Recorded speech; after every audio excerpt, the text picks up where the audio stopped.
हमारी संस्कृति, हमारे संस्कार सदा रहें हमारे साथ। सब्सक्राइब करें तिलक। भक्तों प्रणाम। हमारे लोकप्रिय यात्रा कार्यक्रम दर्शन में आप सभी का हार्दिक अभिनंदन। हम आपको इस कार्यक्रम के माध्यम से विभिन्न तीर्थ स्थानों एवं मंदिरों की यात्रा करवाते आए हैं, जिसमें हर एक मंदिर, हर एक धार्मिक व ऐतिहासिक स्थल की अपनी कोई ना कोई कहानी है। इसी के साथ आज हम आपको जिस स्थान की यात्रा पर ले जा रहे हैं, वो स्थान भी किसी रहस्य से कम नहीं है। आज हम आपको दर्शन करवाने जा रहे हैं उत्तर भारत का सोमनाथ कहा जाने वाला भोपाल स्थित देश के सबसे ऊंचे शिवलिंग के रूप में विराजमान भोजेश्वर महादेव मंदिर के। भक्तों, भगवान भोलेनाथ को समर्पित भोजेश्वर महादेव मंदिर अपनी अपूर्णता के कारण एवं विश्व के विशाल शिवलिंगों में से एक होने के कारण ये एक सुप्रसिद्ध प्राचीन मंदिर है, जो मध्य प्रदेश राज्य की राजधानी भोपाल से लगभग 30 किलोमीटर दूर भोजपुर गांव में बेतवा नदी के दाहिनी ओर विंध्य पर्वतमालाओं के मध्य एक पहाड़ी पर स्थित है। ये भोजपुर मंदिर के नाम से भी जाना जाता है। अपूर्ण होते हुए भी ये मंदिर वर्षों से लोगों की आस्था का केंद्र बना हुआ है।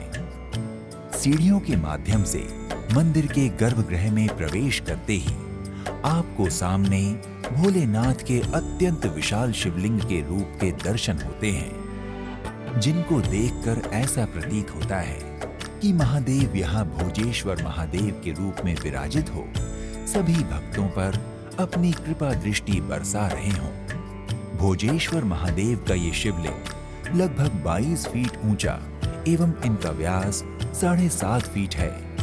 आधार सहित शिवलिंग की कुल ऊंचाई 40 फीट से अधिक है, जो कि दुनिया के सबसे बड़े शिवलिंगों में से एक माना जाता है। शिवलिंग की एक खास बात ये भी है कि इसे एक ही पत्थर से निर्मित किया गया है और इसे बनाने में चिकने बलुआ पत्थर का उपयोग किया गया है। इस मंदिर से जुड़ी हुई एक प्रचलित पौराणिक कथा के अनुसार इस मंदिर का निर्माण पांडवों ने एक रात में पूर्ण करने का संकल्प किया था।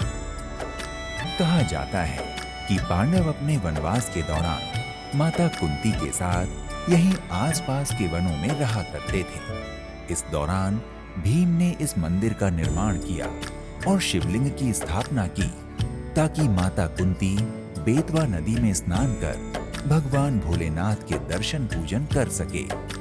इसके बाद इस मंदिर का जीर्णोद्धार परमार राजा भोज द्वारा करवाया गया। भोजेश्वर महादेव के इस अधूरे मंदिर परिसर में गर्भगृह में स्थित शिवलिंग के अतिरिक्त परिसर के बाहरी चबूतरे पर कुछ छोटे छोटे मंदिर बने हुए हैं, जहां नंदी जी भगवान भोलेनाथ के साथ विराजमान है व कुछ अन्य देवी देवताओं की भी प्रतिमाएं हैं। परिसर में आपको लंगूरों की फौज भी देखने को मिल जाएगी, इसलिए अपने साथ लाए सामान के प्रति उचित सावधानी बरतें।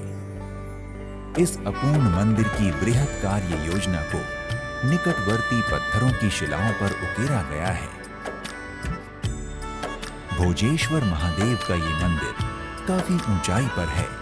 प्राचीन समय में ऐसे मंदिर के निर्माणों में पत्थरों को ऊपर ले जाने के लिए ढलानें बनाई जाती थी। ऐसी ही ढलान आपको यहाँ भी मंदिर के पीछे देखने को मिलती है, जिसको लेकर आसपास के लोग व पुजारी बताते हैं कि इस ढलान का उपयोग मंदिर निर्माण में पत्थर पहुंचाने के लिए किया गया था। कहा जाता है कि इस मंदिर निर्माण के लिए इस ढलान से करीब 70,000 किलो के पत्थरों को मंदिर परिसर तक पहुंचाया गया है।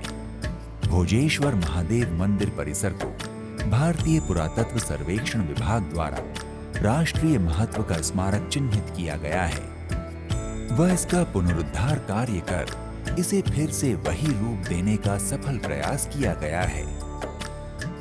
भक्तों, भोजेश्वर महादेव के इस मंदिर का निर्माण 115 फीट लंबे, 82 फीट चौड़े एवं 13 फीट ऊंचे चबूतरे पर किया गया है। चबूतरे पर सिर्फ मंदिर का गर्भगृह ही बना हुआ है। गर्भगृह की अपूर्ण छत 40 फीट ऊंचे 4 स्तंभों पर टिकी हुई है। वहीं मंदिर का द्वार पश्चिम दिशा की ओर है। गर्भगृह के विशाल द्वार पर अप्सराएं, शिवगण एवं नदी देवियों की छवियां अंकित की गई हैं। मंदिर की दीवारें बड़े बड़े बलुआ पत्थर खंडों से बनी हुई हैं एवं खिड़की रहित हैं। इन दीवारों पर बहुत ही आकर्षक कलाकृतियां उकेरी गई हैं। मंदिर की छत गुंबद आकार की है।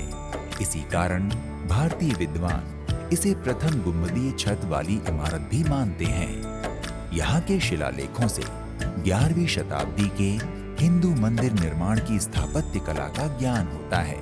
वह पता चलता है कि गुंबद का प्रयोग भारत में इस्लाम के आगमन से पूर्व भी होता रहा था।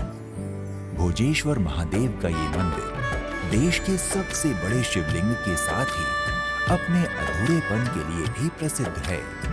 किंतु जनश्रुतियों के अनुसार संभवतः इस मंदिर को बनाने में एक दिन का संकल्प लिया गया हो या फिर कोई और विवशता। ऐसे में सुबह हो जाने के कारण मंदिर का कार्य रोक दिया गया और मंदिर अपूर्ण ही रह गया हो। मंदिर के आसपास देखने पर आपको कई ऐसे स्तंभ व मूर्तियां दिखाई देंगी जो इस मंदिर के अपूर्ण होने की गवाही देती हैं। भक्तों, भोजेश्वर महादेव मंदिर दर्शन पूजन के लिए प्रतिदिन सुबह 6 बजे से शाम 7 बजे तक खुला रहता है। अतः आप जब भी मंदिर जाएं तो इस समयावधि का ध्यान रखें। इस मंदिर में सभी त्योहारों को बड़े ही हर्षोल्लास के साथ मनाया जाता है। विशेषकर भगवान भोलेनाथ के प्रिय श्रावण माह में तो यहाँ भक्तों की भारी भीड़ देखने को मिलती है। भक्तों, भोजेश्वर मंदिर से कुछ दूरी पर बेतवा नदी के दूसरे किनारे पर माता पार्वती का स्थान पार्वती गुफा मंदिर स्थित है।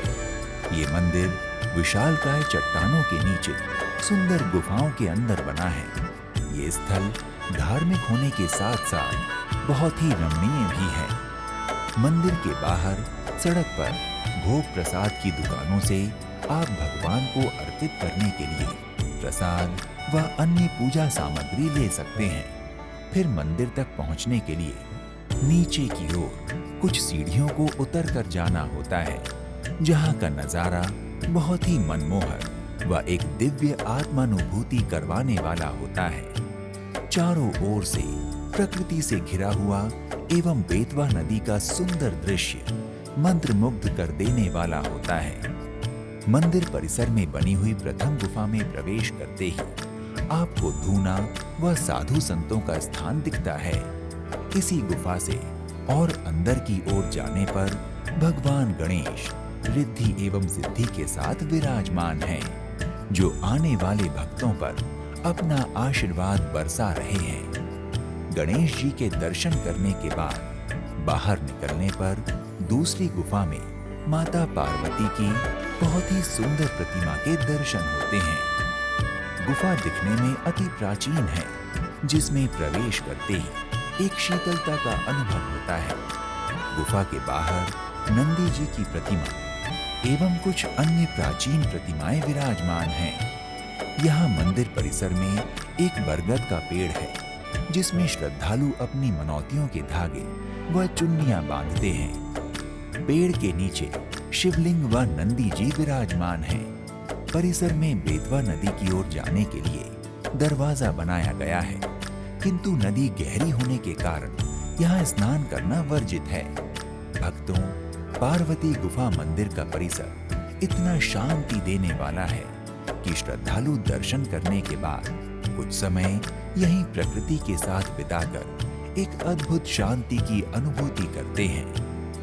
भक्तों, आप भोजेश्वर महादेव मंदिर एवं पार्वती गुफा मंदिर के दर्शनों के साथ ही यहाँ कुछ ही दूरी पर स्थित जैन मंदिर, लक्ष्मी नारायण मंदिर, मनुभाव टेकरी मंदिर, गायत्री मंदिर, गुफा मंदिर, खटलापुरा मंदिर, श्री मध्य स्वामी मलाई मंदिर, स्कॉन मंदिर, स्वर्ण मंदिर, शीतल दास की बगिया मंदिर, करुणा धाम, आशापुरी मंदिर, NRI बालाजी हनुमान मंदिर, श्री मां वैष्णो देवी मंदिर, बड़ा तालाब, वन विहार राष्ट्रीय उद्यान, सांची स्तूप, भीमबेटका गुफाएं, बिरला संग्रहालय, ट्राइबल म्यूजियम आदि स्थलों को अपनी यात्रा योजना में सम्मिलित कर इसे और भी आनंदमय बना सकते हैं। भक्तों, भोजेश्वर महादेव मंदिर की यात्रा का सबसे अच्छा समय अक्टूबर से मार्च का है, अतः आप इस मौसम में अपनी यात्रा की योजना बना सकते हैं। भक्तों, आप भोजेश्वर महादेव मंदिर की यात्रा वायु मार्ग, रेल मार्ग या सड़क मार्ग, इनमें से किसी भी मार्ग का चयन कर आसानी से कर सकते हैं। अगर आप भोजेश्वर मंदिर की यात्रा वायु मार्ग द्वारा करना चाहते हैं तो भोपाल का राजा भोज अंतर्राष्ट्रीय हवाई अड्डा सबसे नजदीकी है। यहाँ पहुंचकर आप मंदिर के लिए टैक्सी या बस ले सकते हैं। अगर आप भोजेश्वर मंदिर की यात्रा रेल मार्ग द्वारा करना चाहते हैं तो यहाँ का नजदीकी रेलवे स्टेशन भोपाल व हबीबगंज है, जो देश के मुख्य रेलवे स्टेशनों से भली भांति जुड़ा हुआ है। हबीबगंज रेलवे स्टेशन से मंदिर के लिए आपको कैब या बस मिल जाती है। इसके अतिरिक्त यदि आप सड़क मार्ग द्वारा मंदिर तक पहुंचना चाहते हैं तो भोपाल मध्य प्रदेश की राजधानी होने की वजह से देश के सभी मुख्य सड़क मार्गों द्वारा भली भांति जुड़ा हुआ है, जिससे आप निजी या सरकारी वाहनों द्वारा आसानी से भोजेश्वर मंदिर तक पहुंच सकते हैं। भक्तों, अगर आप भोजेश्वर महादेव के दर्शन करने और उनकी कृपा दृष्टि पाने के इच्छुक हैं तो अपने बजट व क्षमता अनुसार अपनी यात्रा का शुभारंभ कीजिए। आज के इस एपिसोड को यही हर हर महादेव के जय घोष के साथ विराम देते हैं। मिलते हैं अगले एपिसोड में एक नए स्थल की यात्रा पर। तब तक के लिए प्रणाम। इति शुभम।